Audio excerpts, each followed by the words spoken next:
Welcome to Real English Podcast. I'm Brendy. And I'm Annie.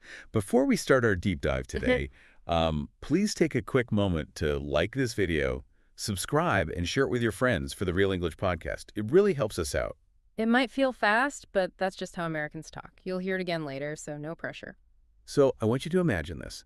It is like 11 at night in a brand new foreign city. Oh, that is always so exhausting. Right. You've been flying for 14 hours. You're just completely drained. So you drag your heavy suitcase into the hotel lobby, you walk up to the front desk, and the receptionist smiles at you. And then your mind just goes completely blank. Exactly. You just want your bed, but you have to get through this conversation first. So today, we're going to make sure that never happens to you. Yeah, we are doing a deep dive into navigating a hotel stay in English. Our mission today is to give you a clear, easy roadmap of practical phrases. Right, because if you've ever felt nervous about traveling and, speaking English, you are definitely in the right place. Absolutely. We are going to guide you step by step from the moment you arrive until you head back to the airport. You'll learn exactly what to say and, more importantly, why we say it that way. So just sit back, relax, and please practice speaking out loud with us today. Let's start right at the beginning. Sounds good. You are standing at the front desk. What is the very first thing you should say to get the process started? Well, you really only need a couple of essential phrases here. The very best opener is simple. You just say, "I'd like to check in, please." I really love that phrase. It's so much better than just saying, "room for me," or "I am here." Yeah, definitely. When you say, "I'd like to check in, please," you instantly signal your purpose. It's polite, and the hotel staff knows exactly what to do next. Like a magic key. Right. And in English, we use phrases like "I'd like" instead of "I want" because it softens the request. It makes you sound very polite and respectful. That is a great tip. And after you say that, you obviously need to tell them who you are. Exactly. So the best phrase for this is, "I have a reservation under the name," and then you just say your last name. I'm glad you brought that up, actually. Why do we say under the name instead of just saying, "My name is Smith"? That is such a good question. It's actually a bit of an industry secret. Oh, really? Yeah. So hotel computer systems search for reservations using last names. But in an international setting, receptionists often confuse first names and last names because, well, naming cultures are different all over the world. Oh, wow. That makes so much sense. So by saying, "I have a reservation under the name Smith," you're telling the agent exactly what to type into their computer. Precisely. You completely bypass any cultural naming confusion. It makes you look like a very experienced traveler. That is super helpful. Yeah. And then the receptionist will usually ask for your passport and a credit card. A great habit is to just have these already in your hand when you walk up to the desk to keep things moving fast. Wait, let's pause on the credit card for a second. I used to get so stressed out when the hotel took my credit card at check-in. Oh, the alert on your phone. Yes. Sometimes I'd get a message saying the hotel charged me $50 or $100, even though I already paid for the room online. What is going on there? Don't worry, that is completely normal. It's called an incidental hold. An incidental hold. Right. The hotel is not actually charging you. They are just freezing a little bit of money on your card, just in case you break something in the room or, buy expensive snacks from the minibar. Oh, okay. Yeah, if you leave the room perfectly clean and don't buy anything, that freeze just disappears a few days after you leave. That is such a huge relief. Understanding that really takes the anxiety away. Okay, so let's practice our first phrase. Listeners, I want you to practice speaking with me out loud. I'll say it slowly. Repeat after me. I'd like to check in, please. Take your time and say it out loud. Great job. Let's do it one more time. Focus on the word like. Repeat after me. I'd like to check in, please. Now, let's talk about a problem. I always like to imagine different scenarios. What happens if I arrive, maybe I don't have a reservation, and they say they are fully booked? Yeah, well, if a hotel is fully booked, it means every single room is taken. There is nothing available at all. A traveler's worst nightmare. Truly. But if they aren't fully booked, the receptionist will need to know what you want. They'll ask you, what kind of room are you looking for? Let's quickly review the choices for our listeners because I know they can be a bit confusing. If I'm traveling alone, I just ask for a single room, right? Yes. And if you want to share a bed with your partner, you would ask for a double room. But wait, I have to warn you about something funny here. Yeah. If you ask for a double room in many European hotels, you have to be careful. Oh, because of the beds. Yes. Sometimes a European double is actually just two single beds pushed together really tightly. That is very true. I've had that happen. If you absolutely want separate beds because, say, you're traveling with a friend and you don't want to share blankets, you should ask for a twin room. A twin room. It's... Got it. And finally, if you are traveling with kids, you ask for a family room. So that's single, double, twin, or family room. Yeah. Perfect. Okay, let's move forward in our journey. We have checked in. The receptionist is typing in the computer. Now is a really good time to ask about the details of the stay, right? This is very smart. You want to ask about the hotel amenities now so there are no surprises later. Amenities are just the extra helpful things the hotel offers. I have to admit, I've made mistakes here. I once opened a really nice cold bottle of water sitting on the desk in my room. I just assumed it was free. Oh no, let me guess. Yeah, when I checked out, I realized I paid $8 for it. How exactly do we ask what is free and what costs extra? Oh, well, that happens to the best of us. The magic phrase you need here is it included? Is it included? Exactly. For example, for the most important meal of the day, you should ask, is breakfast included? So is breakfast included? And if they say yes, it means it's part of the room price, no extra money. You've got it. Another big one is the internet. You simply ask, what's the Wi-Fi password? They will usually just hand you a small piece of paper with the details. Now, what about upgrades?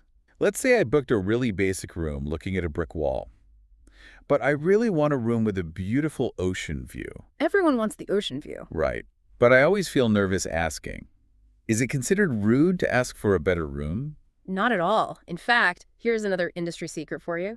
Sometimes hotels overbook their standard cheap rooms. Really? Yeah, so they actually need to move a few guests into the bigger, nicer suites just to make space. If you are polite and friendly, they might pick you for that upgrade. Wow, that's amazing. But how do I ask politely so I don't sound, like, demanding? You use this gentle question. You say, is there any chance I could get a room upgrade? Is there any chance? I Uh-huh. like that. It softens the request so nicely. Right. It gives the staff the opportunity to say no without feeling awkward, but it opens the door if an upgrade is actually available. Let's practice this one together because getting a free upgrade is just the best feeling in the world. Listeners, repeat after me. Is there any chance I could get a room upgrade? Make sure you say it slowly and clearly. Excellent. So one more time. Remember to sound friendly. Repeat after me. Is there any chance I could get a room upgrade? You sound great. Okay. It is time to put all of these phrases together. We're going to do a realistic role play so you can hear how this sounds in a natural, everyday conversation. This is a really great way to learn the rhythm of English. For this role play, you will be the guest and I will be the receptionist. Sounds good. Listeners, notice how we keep our sentences short and polite. Here we go. Good evening. I'd like to check in, please. Good evening. Welcome to the hotel. I'd be happy to help you with that. What is your last name, please? I have a reservation under the name Johnson. Thank you. Let me check the system. Ah, yes, I see it here. May I see your passport and a credit card for the incidental hold, please? Sure. Here you go. Perfect. Thank you. So I have you staying for 3 nights in a double room. Is that correct? Yes, that's right. Could you tell me, is breakfast included? Yes. A complimentary breakfast is included. It is served every morning from 7 a.m. to 10 a.m. in the dining room. Great. Oh, and is there any chance I could get a room upgrade? Let me take a look. You know what? We do have a corner room available on a higher floor. I can move you there at no additional charge. That's wonderful. Thank you so much. My pleasure. Here are your keys. Enjoy your stay. And scene. That was incredibly smooth. It was. And did you notice, listeners, we didn't use big, complicated words. Simple and polite is always the best strategy when you travel. Absolutely. But as we all know, travel is never perfect. Sometimes things go wrong. Yeah, that is very true. So we need to talk about how to deal with problems in your room. Right. Let's say you get up to your wonderful upgraded room, but the air conditioner is completely broken. You need to explain the problem to the front desk so they can fix it right away. But you don't want to sound angry. Exactly. In English, if you say, your air conditioner is broken, it can sound like you are blaming the staff personally. And they didn't break it. Right. Instead, we use a much softer, more versatile phrase. We say, there's an issue with. There's an issue with. I really like that. It focuses on the problem, not the person. Exactly. So if it's too hot, you say, there's an issue with the air conditioner. If the shower is cold, you say, there's an issue with the hot water. Or if your plastic room key stops working, you just say, "There's an issue with my key card." Let's practice that one. You want to sound calm and confident if you have a problem. Listeners, repeat after me. There's an issue with the air conditioner. Keep it calm and steady. Good job. Let's try it again. Repeat after me. There's an issue with the air conditioner. Excellent. But I have to push back here for a second. Let's talk about a real nightmare scenario. What if the problem is really bad? Uh-oh. Like what? Let's say I walk into my room and it's filthy. There's trash on the floor or maybe someone else's hair on the pillows. Saying there is an issue feels way too soft for that. You're completely right. In a terrible situation like that, there's an issue just isn't strong enough. You need to make a formal complaint. But I shouldn't start yelling, right? No, definitely not. Here's the trick. You still need to sound professional. Getting angry or yelling at the receptionist usually makes things worse. So how do I express that I am very unhappy without losing my temper?